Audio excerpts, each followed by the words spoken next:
The coffee had gone cold in her trembling hands, but Sarah Martinez didn't notice. She sat alone at the corner table of Murphy's diner, staring at the prosthetic leg propped against the chair beside her, trying to summon the courage to stand up and walk back to her car. It had been 3 years since the IED explosion in Kandahar had stolen her leg, her career, and the person she used to be. 3 years since she'd worn the uniform with pride.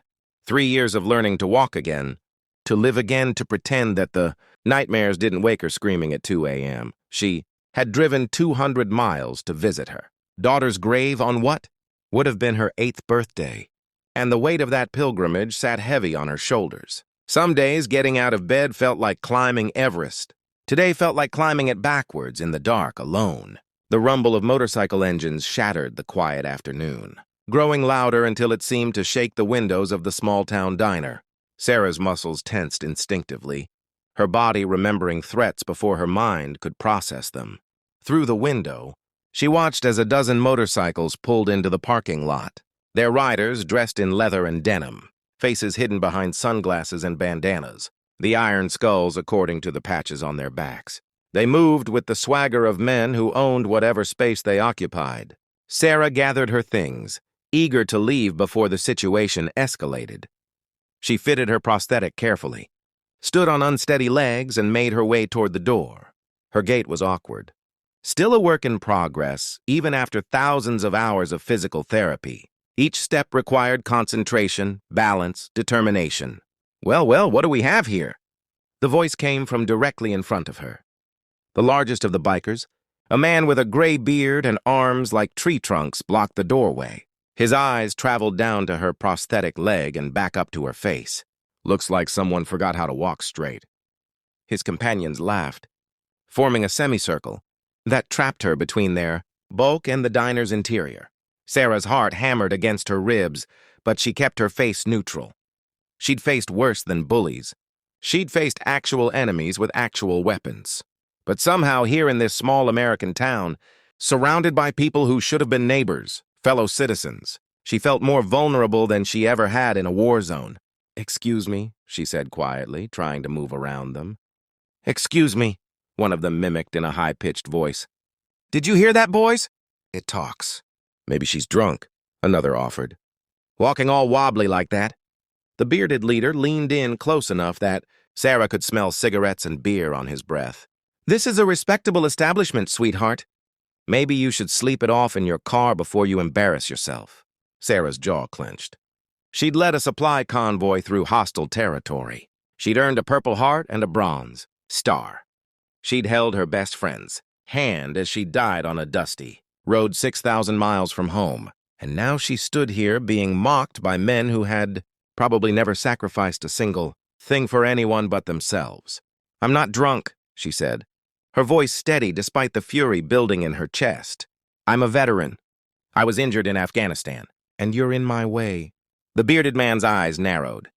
"A veteran, you?" He looked her up and down dismissively. "Sure you are, honey. And I'm the President of the United States." His hand shot out and shoved her shoulder, not hard, but enough. Enough to destroy the delicate balance she'd worked so hard to maintain. Sarah stumbled backward, her prosthetic failing to catch her weight properly, and she went down hard. The impact jarred through her body as she hit the diner floor, her purse spilling its contents across the linoleum. Pills for pain, pills for sleep, pills for the anxiety that sometimes made her feel like she was drowning on dry land.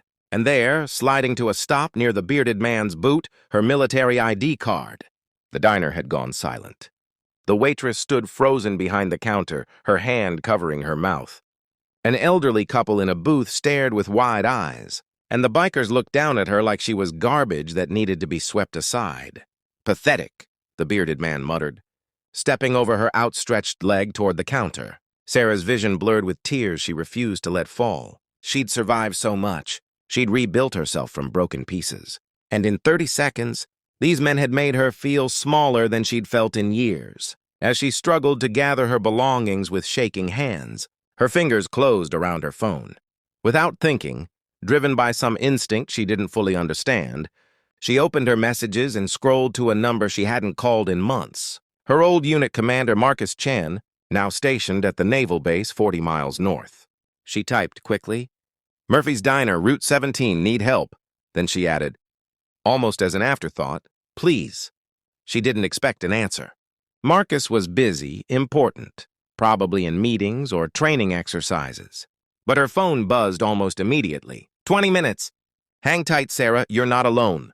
Those words, simple as they were, helped her breathe again. Sarah pulled herself upright using a chair, reattached her prosthetic properly, and moved to a table in the corner, as far from the bikers as possible. They'd taken over the counter, laughing loudly, demanding service, making crude jokes that carried across the small space. The waitress served them with trembling hands, clearly afraid. 19 minutes felt like 19 hours. Sarah watched the clock on the wall, counting down seconds, trying to calm the tremor in her hands. The bikers seemed to be settling in, ordering food, acting like they owned the place. Part of her wanted to just leave, to slip out while they were distracted, to go home and try to forget this had happened. But another part of her, the part that had been forged in fire and blood and sand, refused to run. She had done nothing wrong. She had every right to be here. At exactly 20 minutes, the sound of engines filled the air again. But these were different, disciplined, purposeful. Sarah looked through the window and felt her breath catch in her throat. 5 black SUVs pulled into the parking lot in perfect formation. The doors opened simultaneously and men emerged, moving with the unmistakable precision of military operators. They wore civilian clothes, jeans and t-shirts, but everything about them screamed professional warriors. And at the front, walking with the confident stride of someone who'd led men through hell and brought them home, was Marcus Chen.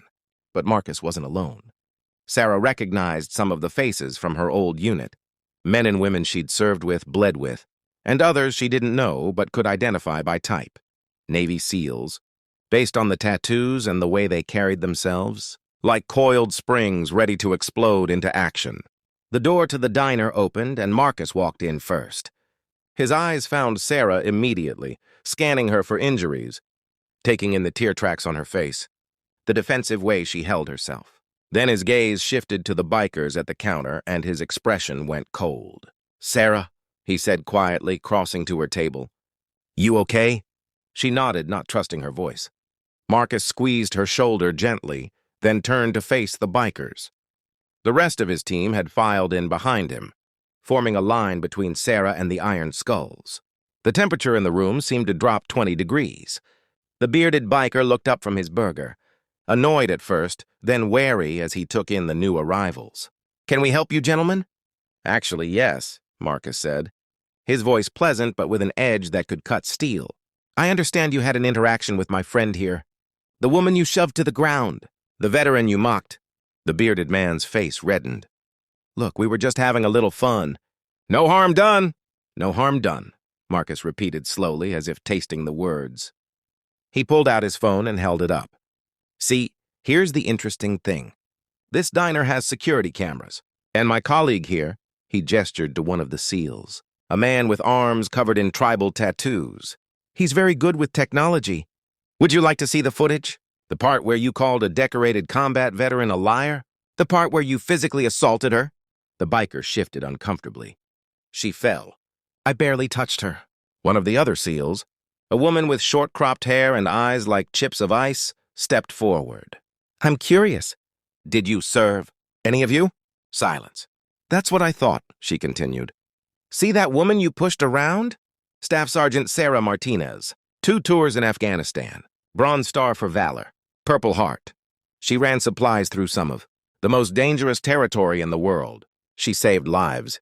And you thought you'd humiliate her in a diner because why? Because it made you feel big? The bearded biker stood up, trying to reclaim some authority. We don't want any trouble. Really? Marcus took a step closer. Because you seemed pretty comfortable causing trouble 20 minutes ago. Tell me, do you know what happens when you assault a disabled veteran? It's a federal crime. Enhanced penalties. And with this video evidence, with all these witnesses, he gestured around the diner, where the staff and customers watched in rapt silence. I'd say you're looking at some serious time. We didn't know, one of the other bikers started. You didn't know because you didn't ask. You didn't care. You saw someone you perceived as weak, and you decided to make yourselves feel strong by tearing her down. Marcus's voice rose slightly, controlled fury evident in every word. That woman has more courage in her little finger than all of you combined. She sacrificed more than you could possibly understand. And you treated her like trash. The bearded man looked at his companions, then back at Marcus and the assembled SEALs. For the first time, real fear flickered across his face. What do you want? Marcus turned to Sarah.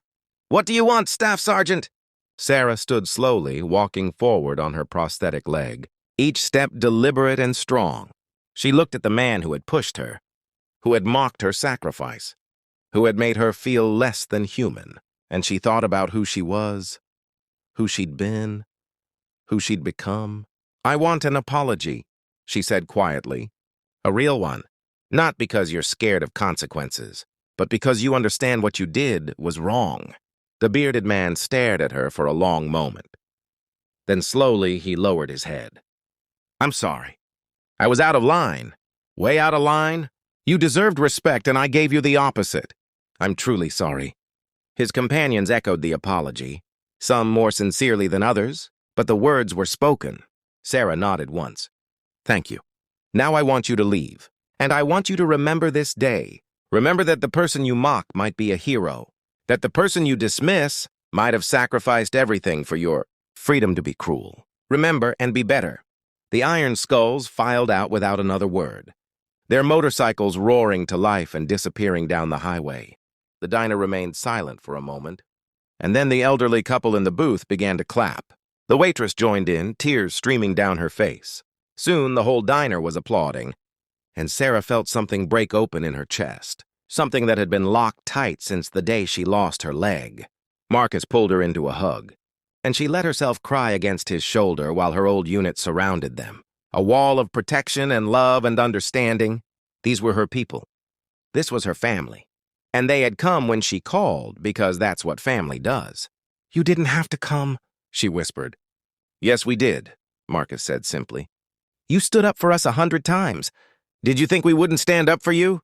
The SEAL with the tribal tattoos bought everyone in the diner lunch. They spent the next 2 hours swapping stories, laughing, remembering the good times and honoring the hard ones. Sarah talked about her daughter for the first time in months, and instead of the words tearing her apart, they felt like a release, a way of keeping that precious memory alive. As the sun began to set and they prepared to leave, the waitress approached Sarah hesitantly.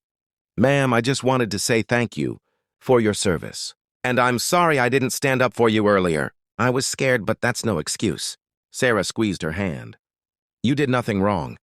But maybe next time you'll find the courage. We all have it in us. We just have to remember it's there. Outside, Marcus walked Sarah to her car. You going to be okay driving home? Yeah, Sarah said, and realized she meant it. Yeah, I am. Good. And Sarah? Don't wait months to call next time. We're here, always. She watched the SUVs drive away, then climbed into her own car. As she pulled onto the highway, heading home in the gathering dusk, Sarah caught her reflection in the rearview mirror. For the first time in a long time, she recognized the woman looking back at her. A survivor, a fighter, someone who had been knocked down but had gotten back up, someone who had brothers and sisters in arms, who would move heaven and earth to protect her. The tears that fell now were different, cleaner somehow. Tears of gratitude for the unexpected grace of human connection, for the bonds forged in fire that time and distance couldn't break.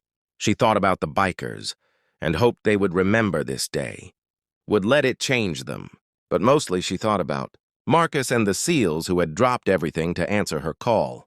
In a world that often felt cold and hostile, where vulnerability was punished and difference mocked, there were still people who stood up for what was right, who honored sacrifice, who understood that true strength wasn't about physical power or intimidation, but about protecting those who couldn't protect themselves. Sarah drove into the sunset, her prosthetic leg resting easy, her heart lighter than it had been in years.